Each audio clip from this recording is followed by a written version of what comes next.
இரவின் இனிய கீதங்கள் ஜனவரி 17. கர்த்தரை நோக்கி அமர்ந்து அவருக்கு காத்திரு.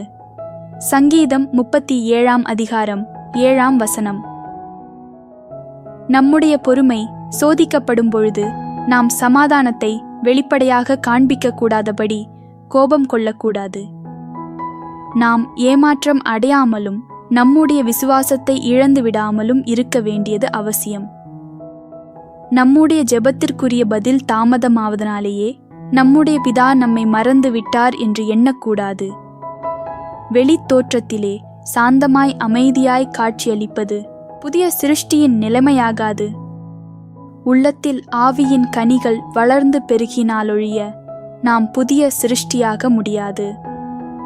எனவே பிரியமானவர்களே, உங்களை சோதிக்கும்படி உங்கள் நடுவில் பற்றி எரிகிற அக்கினியை குறித்து ஏதோ புதுமை என்று திகையாமல், கிறிஸ்துவின் மகிமை வெளிப்படும் போது நீங்கள் களிகூர்ந்து மகிழும்படியாக அவருடைய பாடுகளுக்கு நீங்கள் பங்காளிகளானதால் சந்தோஷப்படுங்கள்.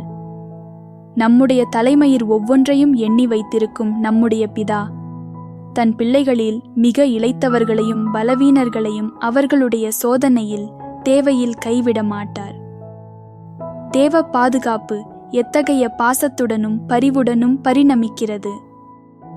அவர் சமாதானத்தை அருளினால் யார் கலங்க பண்ணுவான்?